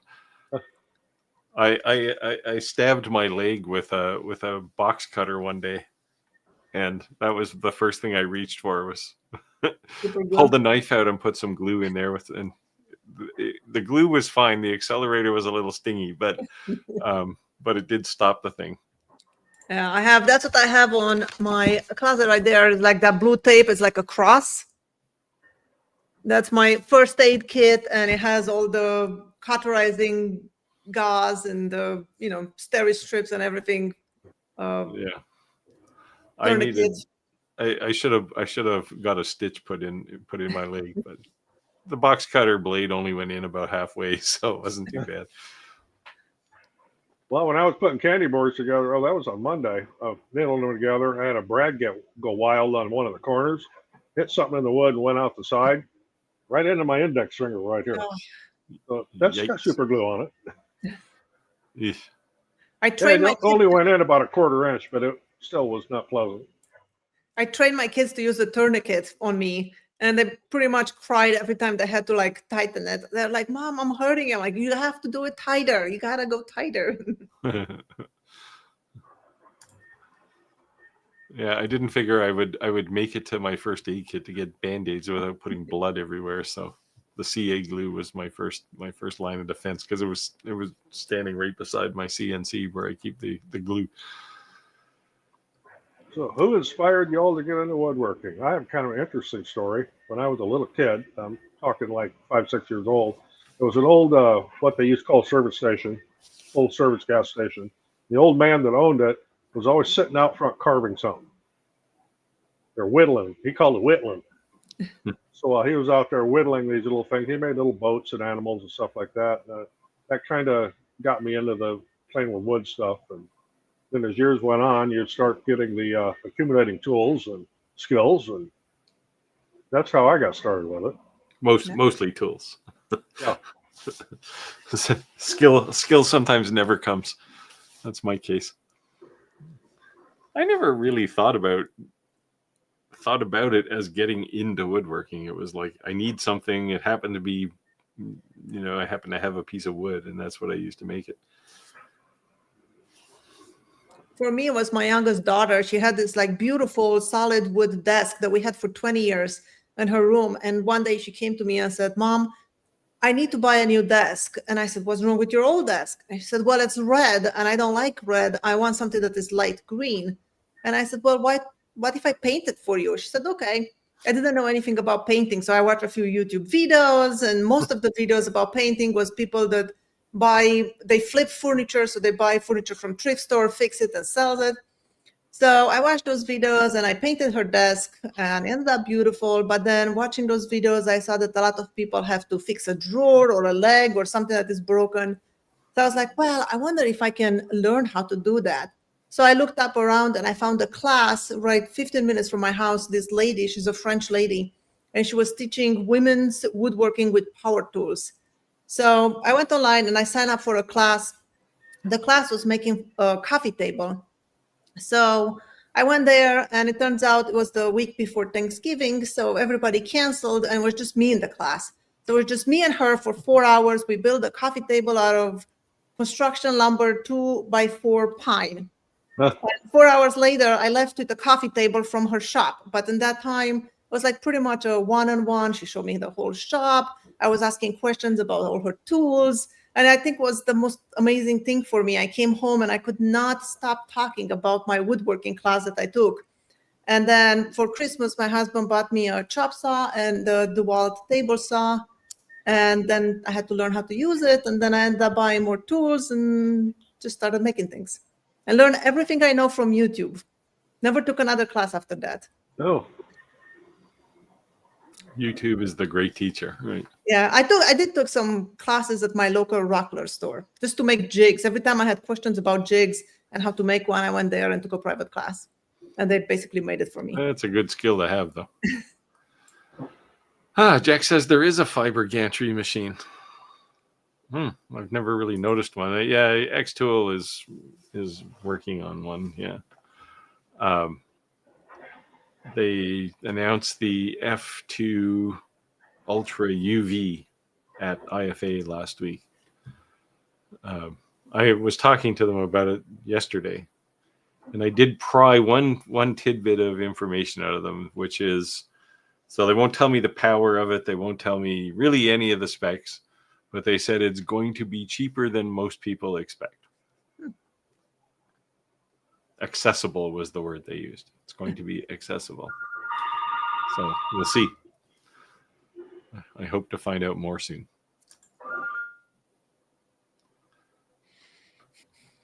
Patricia says she also makes large corporate trade show props for different companies. This sounds like a cool job to me. I don't know. It's like, my studio looks very similar to wherever Skylar is right now. Yeah, mine is a big mess. I have like 5 sheets of plywood right there that I need to build some shelves. I have the laser that I review, it's there, and I need to find a place for that. I have the UV printer that just arrived. I need to make space for it, and then a whole bunch of other projects that I'm in the middle of it. You say it looks like a big mess, but it's cleaner than my workshop at any point in time. Oh, yes, the XL laser. Yeah. It's kind of a weird thing, though. It's gantry and Galvo all in one box. I think it's kind of a strange thing. Yeah, Galvo on the gantry. Getting back to my rant about lasers not having much innovation anymore. I don't call this an innovation. I don't know. It just seems like, oh, let's put more crap in the box and hope somebody buys it. Right. It might be awesome. I don't know. I how long will it take you to change from one model to another? Because that's what I find a big problem with lasers, right? It's like, oh yeah, sure, we have like 5 things, but to change it from one to another, it takes you 20 minutes to change it, and you have to undo screws and belts and cables. I'm like, that's just not worth it. That's why they make coffee machines. You go for a coffee while you do that. Patricia says she was wondering the same thing about large format fibers. I'm sure they're like in industrial lasers, they're out there, but they haven't kind of migrated too much of that down to the consumer hobby market yet. I'm sure it's coming. They're looking for things to do now. So 150 watt Omtech is no slouch. That's a big laser. It's a bit slow, so now I need a faster 150 watt. Why is it slow?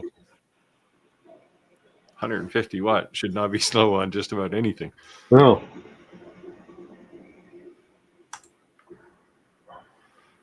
I just put cardboard spools on the lower sides because of the dust on my A1. Yeah, I have enclosures around mine on my A1s I built for humidity control. Mine are all enclosed. Actually, I could probably show that if I can get the camera to swing out. Whoop, the other direction.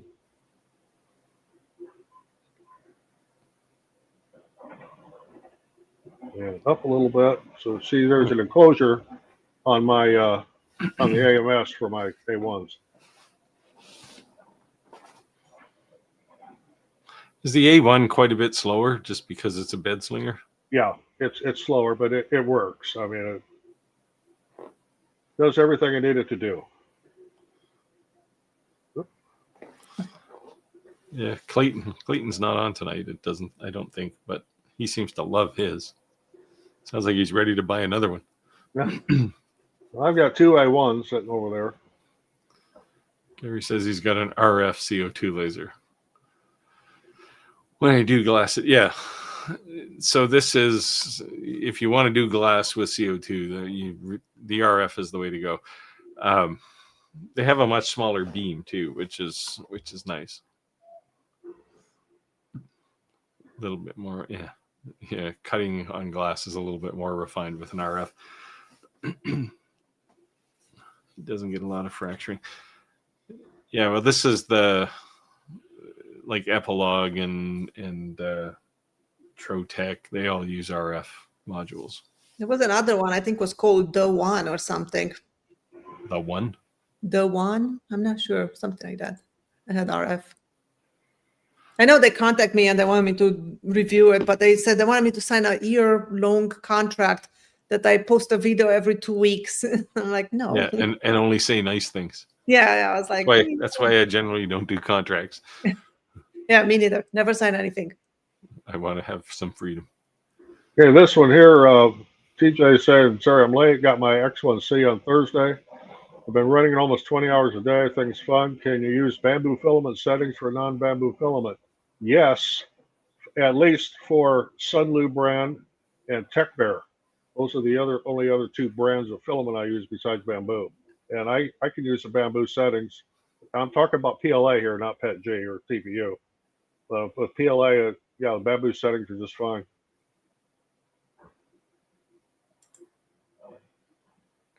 Jack says he just uses generic filament in his X1.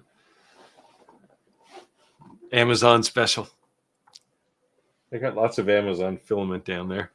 Oh, I have had some problems with Amazon filament, so I don't buy it anymore. It's a little bit inconsistent in the diameter. So if the diameter goes a little small, that's fine. But when the diameter gets larger than it's supposed to be, it'll jam your hot end up. Yeah. Because it's bleeding out too fast or something? Well, it won't fit through the hole. The extruder won't take it. Won't. Yeah, it just won't fit. I haven't had any. I mean, surely any extruder would show that problem. I haven't had any problems with. I don't generally use that for anything that I want to keep. It's mostly prototype stuff, but I've got quite a bunch of the cheap stuff. Sunlu makes they call it a recycled filament. Yeah. And I use that for prototypes and stuff like that. It's cheap. The color is not consistent. So unless you're getting black, but if you're with any other color, the colors won't be consistent. Ordinary Woodworker says he's got a degree from the University of YouTube. Yeah, I think many of us do. Tim says, yeah, just like the Comarker X you predicted. Did I predict the comm marker X?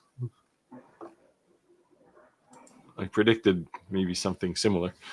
The price. Yeah, I didn't know what the price was, and the website that you sent me to, was it last week or the week before? That wasn't a published site. It was certainly from CommMarker, but it was something they were working on, I think. So I wasn't even convinced then that the price was right. But I think they're building in the tariff fees in there, because I don't think when you buy one in the US, you're paying the tariff price on top. You're just buying it and it's getting shipped. Unfortunately, the rest of us have to pay that price too. I was worried about the UFI printer that's going to come and I'm going to have to pay tariffs, but it didn't. Just showed up. No, I think they're shipping them out of U.S. warehouse, right? And they said actually when they did the Kickstarter project that the prices were all tariff included. Well, I did get a notification like a few days ago that was clearing customs. Yeah. Oh, so it did. Yeah, mine came from China. Yeah. But it's a little easier to clear customs here, I guess, right now. Chris says Chris says he had the enclosure where it was changing filament so often it became a pita. I'm sure he's not talking pita bread there, but I know what he means. I could change a roll of filament in about 20 seconds, even with the enclosure on there. You don't have to run it into the extruder, do you? You just kind of put it in and push. You push it a little bit, and it'll take off on its own. Yeah. Then it reads the RFID tag on it. If you're using. Yeah, if you're using bamboo filament.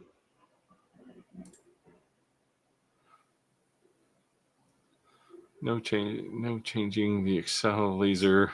Both modules are on at the same time. Yeah. I don't know. It just seems like it's overly complicated for no reason. But I'm sure, I haven't really paid that much attention to it. So ATB says he was actually looking at the RA2 Pro, which is a rotary for people who don't know. Is that more trouble than it's worth, or is it just me? I don't know. I don't use a lot of rotary stuff because I find them all more trouble than they're worth. But same with me. Yeah, the Mine one is still in the box. I never opened it. the only rotary I've seen that is actually kind of free of user misery is the one on the E1. That one, it's easy. It's nice. Auto balances. You don't have to worry about levels. Yeah, it's perfect. I wish they would take some of that technology in for lasers. A laser. That's the one that they had the RF tube that they contact me. Yeah. Yeah, I've seen that one out there. I don't know. I don't know why all CO2s aren't RF. It must cost more money or something. Like the epilogues are insanely expensive, but I think that's just the name. Because they don't seem to do a whole lot more than any other laser. That's the end of our questions. So if anybody has more questions, we got 15 minutes still. Oh, just as I said that, one popped up. Last question. This is it. It's the last question. Can you give words of inspiration to keep pushing forward? Oh my God. Well, don't quit. My thing is just don't give up. And, if you fall off the horse, get back on it. Yeah, I don't know. And if you make something that turns out it's not so good or it's just a complete flop, just throw it in the burn pile and start on something else. Yeah, part of this is making firewood too, right? Yeah. So I think we've all made things that we thought was going to sell and then they didn't. When I get in a bad mood because something is going bad, I just stop everything and then just do something for fun. Just try to come up with something new, creative, and most of the time it's a complete fail and it looks stupid. But just have some fun and just try to do something. It's an outlet.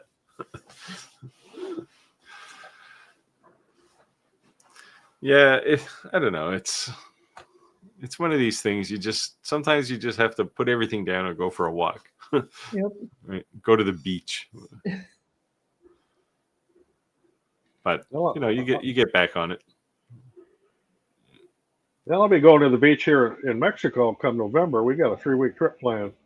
Oh, that's good. So 3 of the live streams will be coming from Playa del Carmen, Mexico. I just came back from Martha's Vineyard not too long ago. Live from Mexico.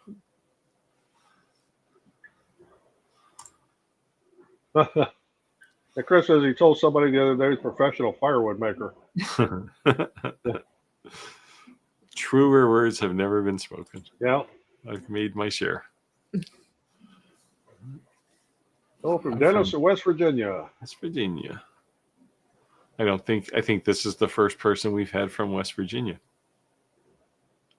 Don't recall seeing anybody else. Oh. So welcome.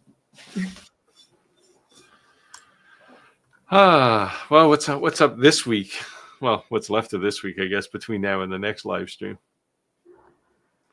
Well, I'm working on making ghost dragons for somebody. Halloween. Pick one up. Oh, those things? Oh yeah. My God.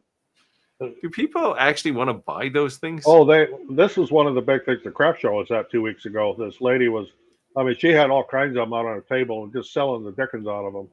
And she's getting $15 for one of these. My God. Well, this 3D prints, and it's probably using I don't know, maybe $3 worth of filament at most. Yeah. Yeah, and they're extremely popular. Kids absolutely love them, and it's not something that can be injection molded. It pretty much has to be 3D printed so they can articulate like this. Yeah. I'm gonna make about 20 breadboards with the crumb tray catcher thing. A while back, we were talking about our failures with Rick and you said about your cigar box, and Rick had his garden stakes, and mine was those breadboards. Like I had 6 of them made, and I had them for a year, and nobody bought them. I thought they were going to sell so well. And then after that live stream, shortly after, I sold them all. So now I'm going to make a whole bunch more. Oh. So you complained about your failures and people wanted to buy them. I know. I had them for like a year. Nobody bought one. I was like, what the heck? And then I mentioned it in the live stream, and then shortly after, they're all gone. So now I'm going to I did actually sell a couple of cigar boxes after complaining about them, but I still have a bunch. So what else can we complain about it that we need to sell? What is a reasonable cut depth for a 40-watt diode laser? My cutoff, as far as thickness, if I'm cutting something, is 1/2 inch on a I would never diode. cut anything more than a 1/4 inch. Yeah. If I go beyond a 1/2 inch, I'm either using the band saw, the scroll saw, or the CNC. Yeah. If you're cutting anything with a straight line, cut it with a saw. Yeah. Yeah, it's a way faster. Yeah. And you don't have to deal with all the charcoal at the end. Yeah. I find like if I cut anything more than a 1/4 inch, there's so much charring that I have to do sanding or clean it up. It's more work than just cut it with something else. Yeah. Although you're trying to do it in a single pass? Well, yeah.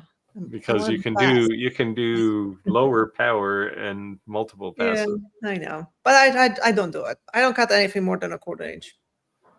Yeah, I generally don't.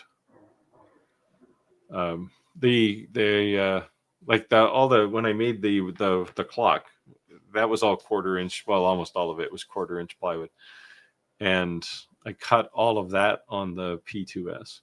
Nice. And it was clean. It the plywood is not bad. MDF, I don't like cutting it with the laser. It chars it so much. MDF you get black all over your fingers. MDF doesn't cut well with anything, and people keep trying. Yep. I don't know about you, but I get at least one question a week on how do I cut MDF without it burning. Yep. I had a company reach out to me, and they sent me like stacks of pre-finished MDF, with a veneer on it for laser layered things. I just don't use it. It's like just sitting under my bed. Yeah. I got some of that too, and it's got MDF in the middle in the core and real wood veneer on the outside, and you can't cut the stuff. It's terrible.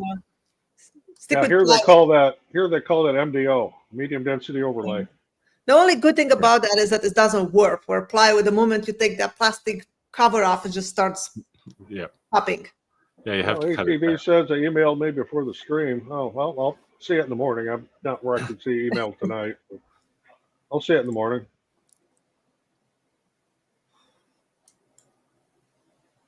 Dennis said hi to Dennis. Led Zepp. Be original and care about what you do. I think caring is the operative words here. Yeah. And thanks for coming out from Yorkshire. It's also getting pretty early in the morning for him. Yeah, I mean, you gotta be passionate about what you're making, right? And I mean, and sometimes be passionate about learning how to make something, because sometimes you may not know how to do it. And for me, that's the most exciting part, is learning. If I just do stuff that I know how to make and I know I can make them well, I get so bored. It's like, I want to learn new things, new techniques. I want to try something new. Yeah, but part of learning is failing a lot, right? Oh, So you can't get discouraged. I do a lot of that, so I'm good there. Yeah, I have some stuff in videos about sort of this issue, right? Because people can get dragged down pretty easily. I'll try and find that video. Palato needs to complain about your. You need to complain about your failures more frequently. I don't know. I think I complain about them often enough. I told myself a while back I wanted to do, because I have on my YouTube, I have the members only, and I just never have time to post videos there. So I feel so bad for all my members. I've never posted anything. And I keep telling myself, I'm like, I should post only my failures. Every time something goes really bad in the shop, I should make a short and put it there, and only they can see it. And I would have content like pretty much every day. I just still don't do it.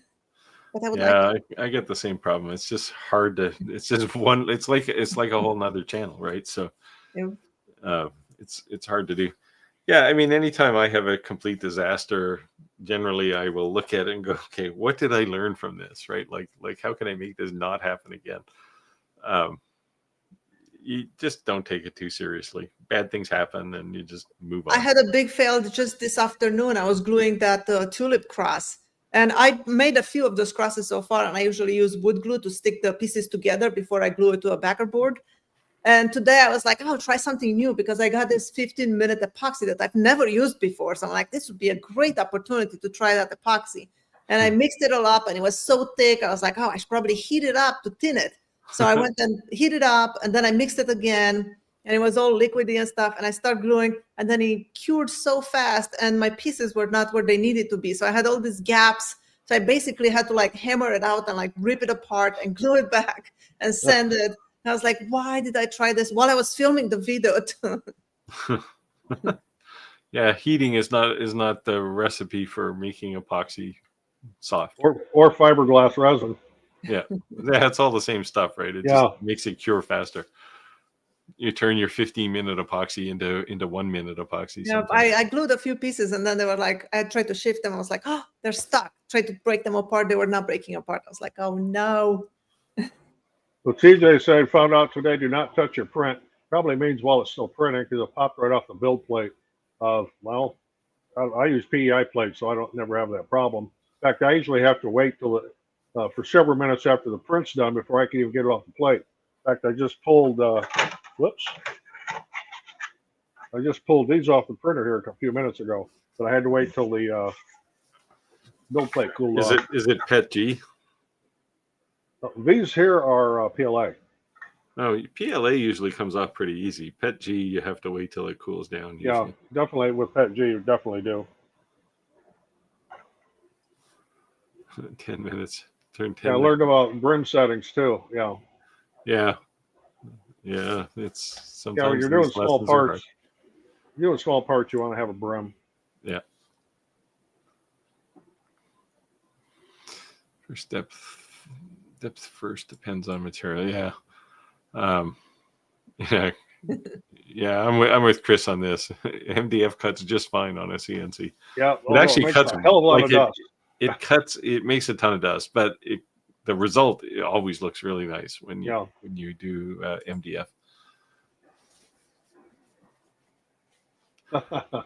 There are 10 types of people in the world: those that know binary and those who don't. Yeah. Well, good night. Thanks for that. Good night, Tim. Thanks for coming out, Tim. Chris, preparing. What time is it? Oh, we got a few minutes. Preparing for failure is not a failure. Yeah. When you're preparing for a failure, you're really making a pre-thought decision on what you're going to do with the piece that's now failed. Usually it goes in the fire, but does cutting with a diode do better with a lot of air or less air? A lot. Yeah. Now that doesn't mean 50 psi, but you want a good flow there. 4 or 5 if you're going to use 50 plenty. psi, make sure the work is secured to the workbench. I always have the airflow at max on any kind of laser work. Now, if you're engraving, you may not want the air on as much.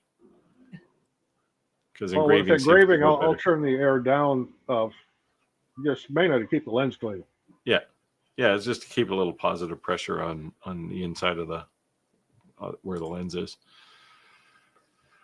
I feel like there's not enough of us, so I would like to gladly welcome you into this realm of woodwork. It's honestly so fun, especially when you have creative range. Yeah. Unfortunately, I'm an engineer, so I don't have a whole lot of creativity. Everything to me is measured in angles.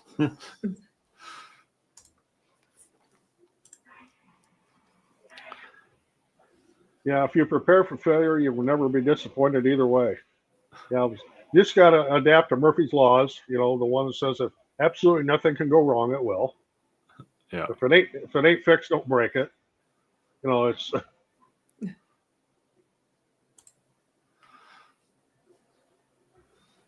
Skylar doesn't like us. That's why she's not on every week. That's not true. I just don't have the time. She would rather spend time with her kids. Go figure. They are very cute.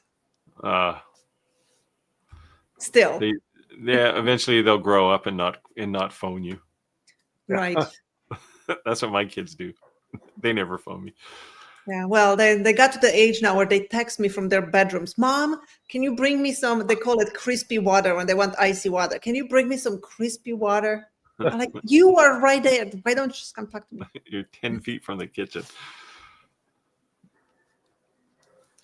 Yeah. Anthony says, just don't give up. You'll fail 100 times before you succeed, and that one time will make it all worth your while. Yep. Sometimes when you do something that you think is a failure, it turns out to be a new path too. Yeah. And if failure is the biggest teacher, it tells you what not to do. Yep. Well, you probably shouldn't make the same mistake more than 4 or 5 times anyway. I've learned 1,000 ways not to do things.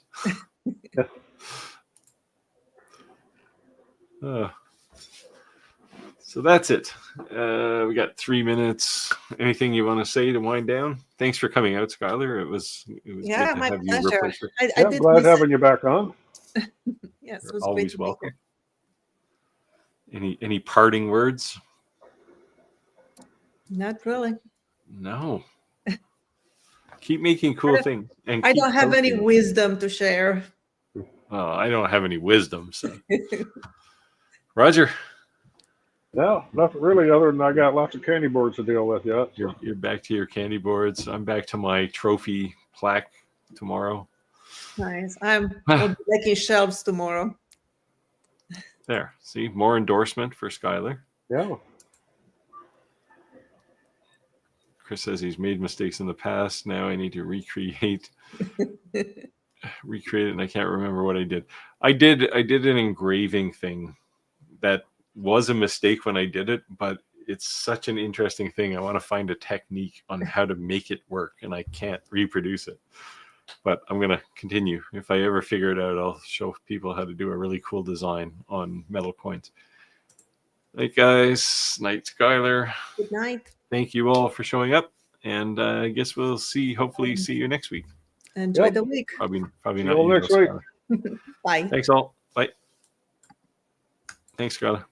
Thank you.